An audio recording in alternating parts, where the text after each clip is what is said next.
Are you married or in a committed relationship looking for real advice on having love and enriching your relationship? You are in the right place. Welcome to The Couples Expert with Stuart Fensterheim. Hello and welcome to the Couples Expert podcast. This is Stuart Fensterheim, the Couples Expert.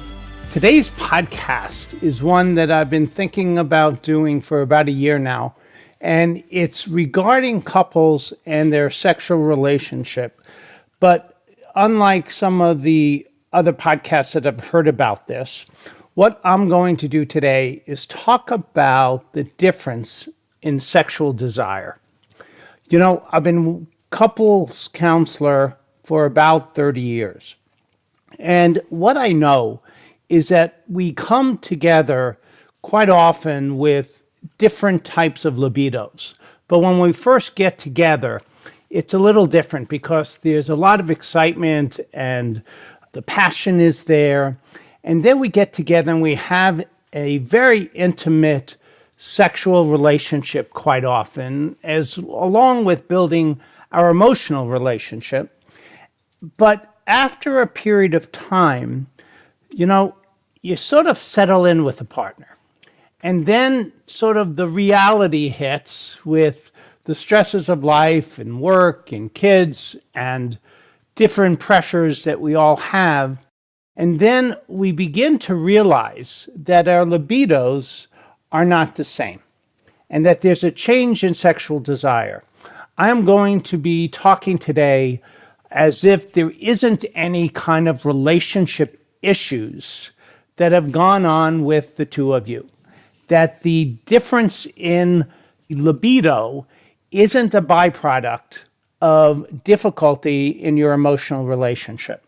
That the connection is there, but the sexuality just has sort of begin to diminish, because what I want to focus on is how to cope with the difference between two different libidos. And one way of doing this, I think, just to begin with, is first you have to evaluate what is the difference. Is there a difference? Are the two of you as interested sexually as the other?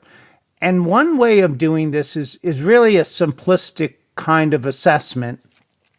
And the first thing is to think about a scale from 1 to 10.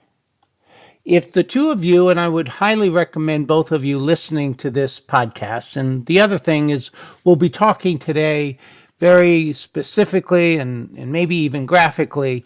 So if there are children in the area, make sure that you're not listening to this around young children, because we're going to be talking about sexuality and sex acts and different things that the two of you maybe can do that might help spur up your sexual relationship.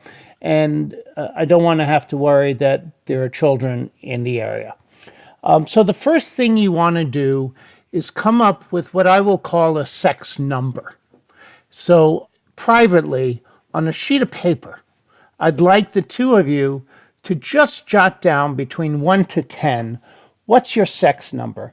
And that is just simply the frequency that you would like to have a sexual relationship. And on a basic scale, what is your sex number? Similar to like that, there's that bed out there that people have a sleep number. Let's have a sex number.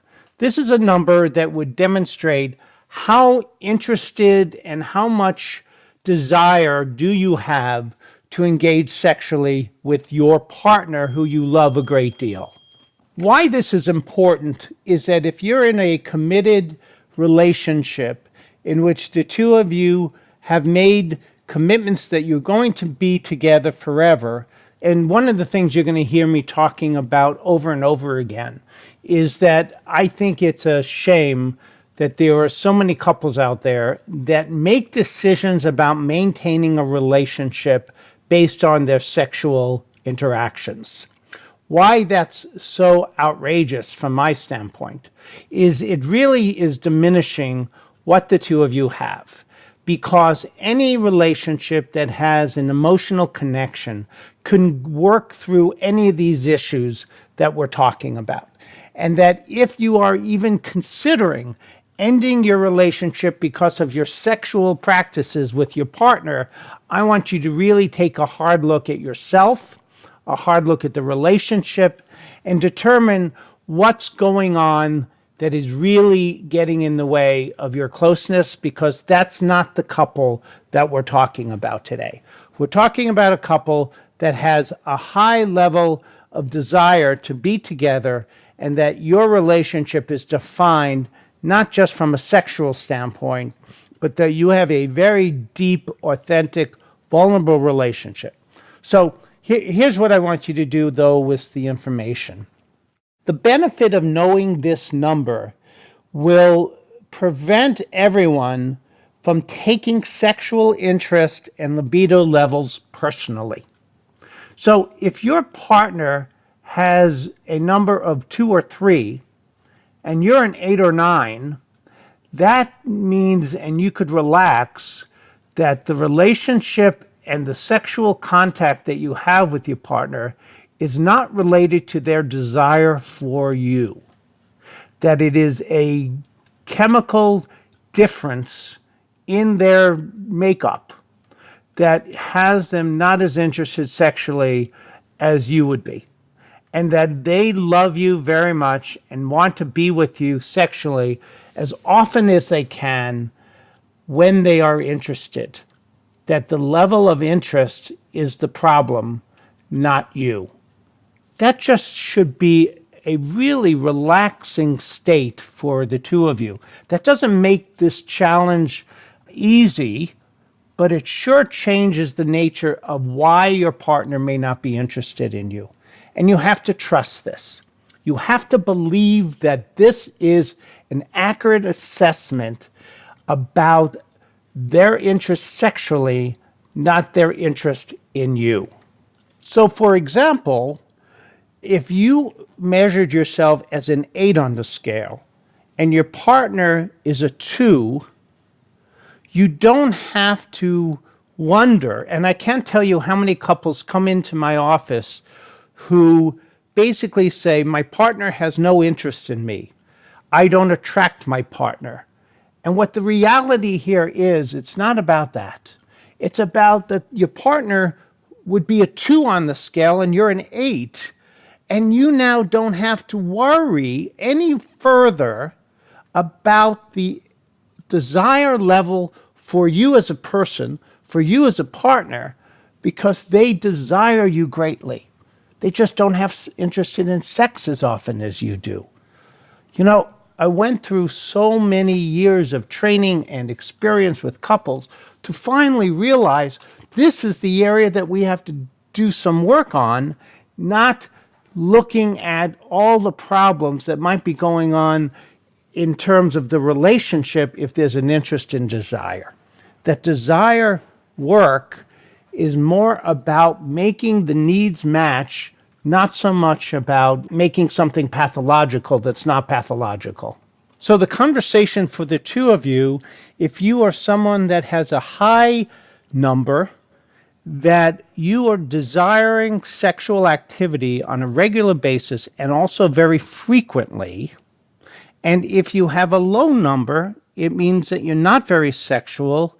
You have a need to have your partner understand that your low sex number means you really don't want to be pressured into having sex because the desire is not there. Now, that doesn't mean, and I'm going to talk a lot about, the need to communicate about these differences, and that many people forget to think about the frustration from the non-sexual partner. I think we all understand someone that has a high drive and the partner's not very interested, what that might feel like.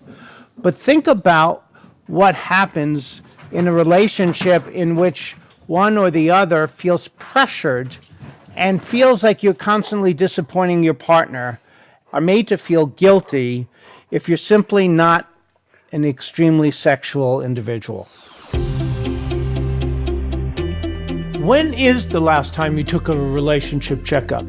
Sure, we get our vehicles serviced, have maintenance done on our homes, and see our local doctor to make sure our bodies are in good working order. But sadly, we tend to neglect one of the most important things in our lives, the health of our relationship. You get mammograms, you get a prostate check, But do you check your relationship? Most of us don't. The Relationship Checkup and Assessment will provide you with a comprehensive information about the level of satisfaction you have with your partner, how deep the emotional connection is, how strong your trust and commitment is, and whether or not you deal with conflict well.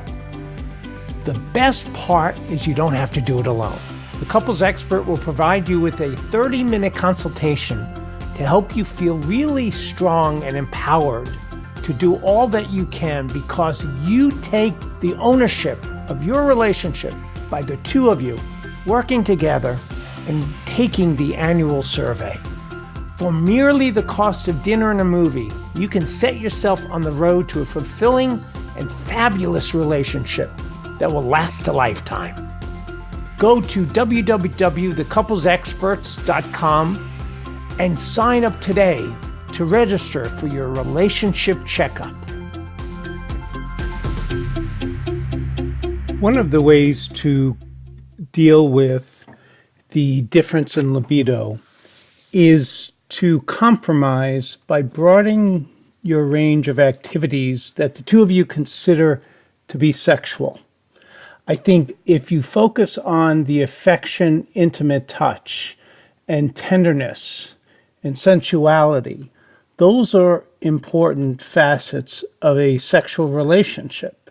So in addition to the obvious sexual acts, what you want to do is make sure that there are other forms of touch and intimacy that are going on between the two of you. Let this include light touching massages as ways to reinforce the closeness. If the more sexual partner wants more than that, the partner can masturbate. Perhaps masturbating while the other one watches is one way of really dealing with the closeness. There could be touch and tenderness and kissing while the other person masturbates. Sometimes that might even turn the partner on with the lesser of the sexual drive, and then the two of you can be intimate. But that should not be a requirement or something that there is an expectation of. This is about staying close and intimate and being able to be in connection physically with one another, while the partner with a higher sex drive is able to have some sexuality, while the partner with the lower sex drive, it's more about touch and tenderness, kissing and affection. When you first learn to start discussing sexual plans with your partner, this can feel really at odds, meaning you might get anxious about this. But the conversation needs to occur. And the two of you need to be talking about this on a regular basis and talking about how things are going for the two of you.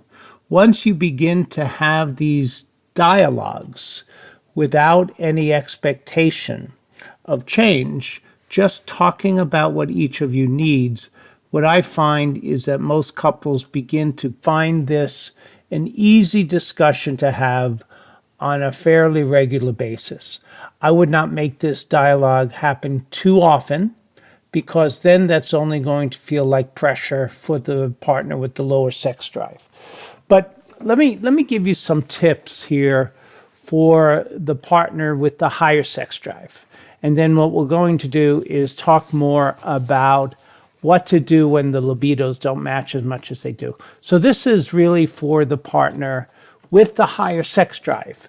One of the most important things, and we talked a little bit about this a minute ago, is you should not take this personally. This difference in libido is so very common. And that's why it was so important to identify your number, your sex number, is because with a difference in libido drive, looking at your partner not as this being a personal affront, but just being a difference. And that the two of you have so many facets of your relationship that this one area, although it tends to be something that is very important to most couples, because what we know is an active, healthy sex life is an essential ingredient for couples who define their relationship as satisfying. The issue is not to personalize it. The issue is you're going to look at this as just one aspect of the relationship, that there needs to be compromise, there needs to be a willingness to invest energy into your relationship, into your sexual relationship, so both partners' needs are taken into consideration. Don't make this into a catch-22. If you are someone whose partner is less interested in sex than you are, start paying attention to your friendship. Let this be an aspect of your relationship.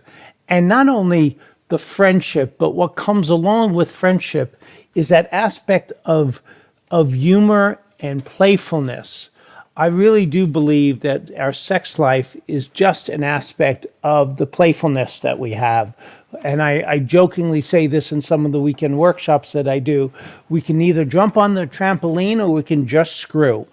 And I think sometimes we make so much of this that if you're having intimate touch, if you're having affection, if you really are doing the things that are about being friends, talking intimately, talking vulnerably, and doing the things that are necessary so the two of you feel close, the willingness to give to our partner goes way up.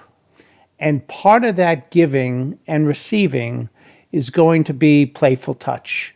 So that if the partner with the lowest sex drive doesn't happen to be in the mood, but it appears that the one with the higher sex drive is, she or he is much more willing to be receptive to having some sexual contact because their friend, their partner, their confidant, the person that they care the most about has a need, and most of us want to fulfill the needs that our partners have. So one of the more important things here is not to really be critical and negative about your partner if they have a lower sex drive. Tell each other uplifting things, and even perhaps making comments such as, "You turn me on so much. That's part of why I'm so interested in being intimate with you. I know we have some differences here, but it's really something wonderful that I have someone this sexy and this desirous to me in my life." Those kinds of comments are essential if you want your partner to be much more receptive to having sexual contact when they may not be totally in the mood. I want you to focus on the things that really work in the relationship. Meaning, I want you to really focus on the aspects of your marriage that are just click, and that the two of you really being able to celebrate the passion that you have. The passion doesn't have to be sexual. One of the things that we know is tender touch releases a hormone called oxytocin. This hormone is known as the cuddle hormone. When we have that hormone released, we feel better about ourselves, we feel better about our lives, we're more uplifting, we're more willing to take risks. And these are the kinds of hormones that then, with all the other aspects of things, make the two of you want to be intimate and touch in very wonderful ways. The touch has to be affection without the concept of sex being intimate. That message is very important. So if your partner is someone with the lower sex drive, do not try to turn your affection into a sexual experience. It will turn that person off like that.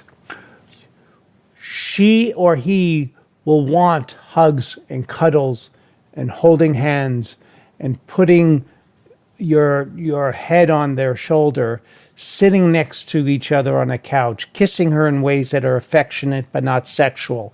These kinds of behaviors are very important if you want your partner to begin to feel sexual. The complaint I hear in my office all the time is we may be kissing affectionately, we may be touching in very tender, gentle ways, but gradually what's going to happen is the hands are going to go between the legs, and before you know it, They're trying to massage the clitoris. Do not do this. This is not the place or the time to be sexual. These are the times are strictly to be affectionate and to just make each other feel good and relaxed. This kind of behaviors will lead in other situations to have your partner be much more willing to be receptive to genital touch and to the touch that are about having a sexual orgasm or being able to really have a sexual experience with your partner. And these are also the relationships where I think structuring your sex life is a very positive thing. Talking about the frequency, talking about how often each of you may want to be intimate, and with the person with the lowest sex drive, where is the compromise? Where is the time that it's okay? And when you come up with that number which is something that the two of you compromise on, then structure your times that have non-sexual interactions and times that where sex is part of the picture. For most couples, I like to recommend date night being one of those times where the two of you are going to be sexual if the mood fits. One of the other things I want to talk about is masturbation.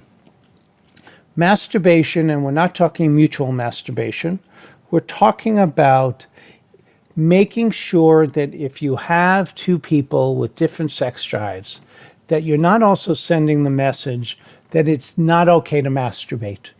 The partner with the higher sex drive should feel comfortable that if they're really struggling with needing that sexual release, that the partner is comfortable with masturbating as a way of resolving some of those needs.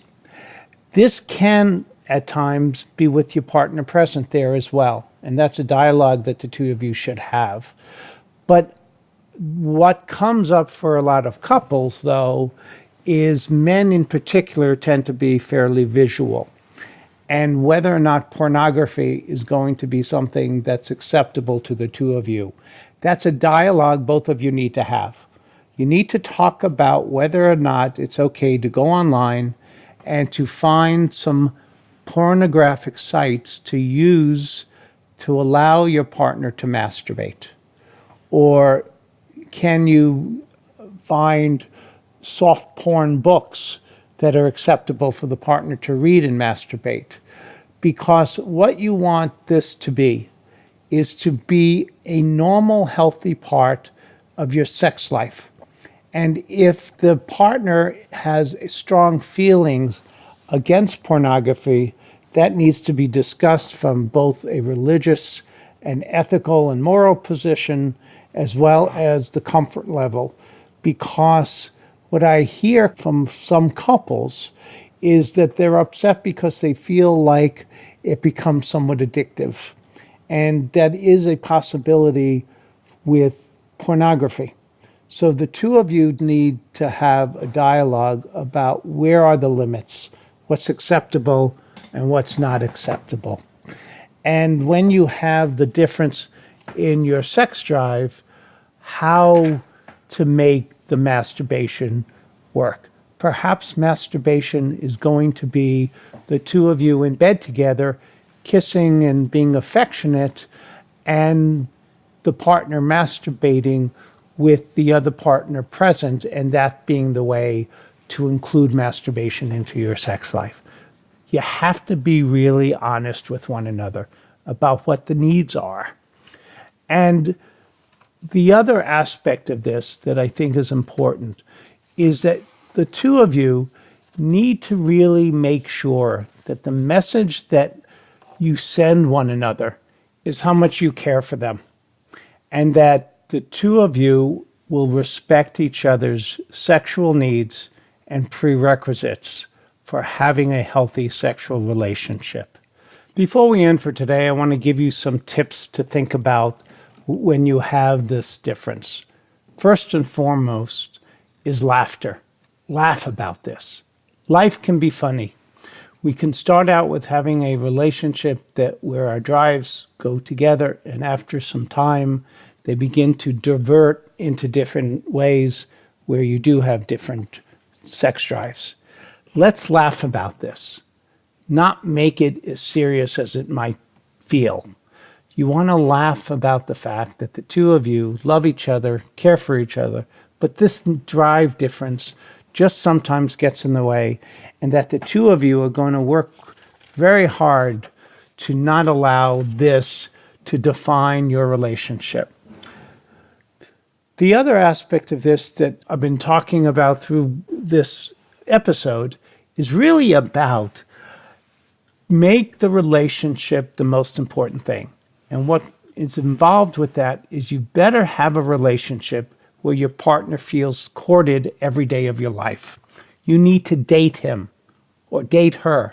Do the things that really stir up those romantic juices that quite often would lead to a much more passionate relationship, and one in which the two of you really feel good about your life together. The other aspect of this is if there's been a period of a dry spell, instead of complaining about this, find a way to divert that sexual energy into other things. Maybe you're someone that is a creative artist. Maybe you haven't read certain books. And allow your relationship to have ebb and flows when it comes to your sexual relationship.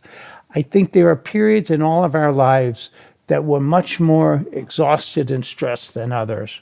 Those times, you know, your sex life is going to be impacted by it. But don't let that phase of your relationship get in the way of your caring and loving of each other and being very thoughtful for one another and putting those small gestures in, making sure your partner knows that your sex life is just one aspect of your relationship, and that the two of you together are going to make the caring and loving that you have for another more important than any specific sex drive, specific sex act, specific pattern that will have either of you feeling unimportant to each other, because what you know, because you talk about it all the time, is that the two of you are in this relationship because there's nobody else in this whole entire world that you love more than your partner, and no one you're committed to more than them, and that the two of you can solve any kind of sex drive differences because the two of you give to one another on a regular basis, and that the partner with the lowest sex drive at times is more than willing to be receptive to being sexual when you're not exactly in the mood, not because you feel there's something wrong with your sex drive, because you know you want to make your partner happy, and your partner is someone that need, that interaction sends a clear message to that partner and each other of how meaningful you are to one another, and that the emotional connection that you feel can just be accented by the physical relationship and being as active as they want because their sex number is a little higher, which then allows both of you to feel loved in many deep, wonderful ways, and that the two of you recognize your physical relationship is just one aspect of your life, and that the two of you are in this world together to just make sure that both of you feel so incredibly happy because your love is going to take you through the rest of your life. Take care, have a wonderful week, and we'll talk to you again soon. Bye-bye. Thank you for listening. This episode has ended, but your journey continues. Head over to www.thecouplesexperts.com to access all the links and resources mentioned in this episode, as well as bonus content exclusive to podcast listeners. Enjoyed this episode? Why not hit subscribe now and never miss an episode?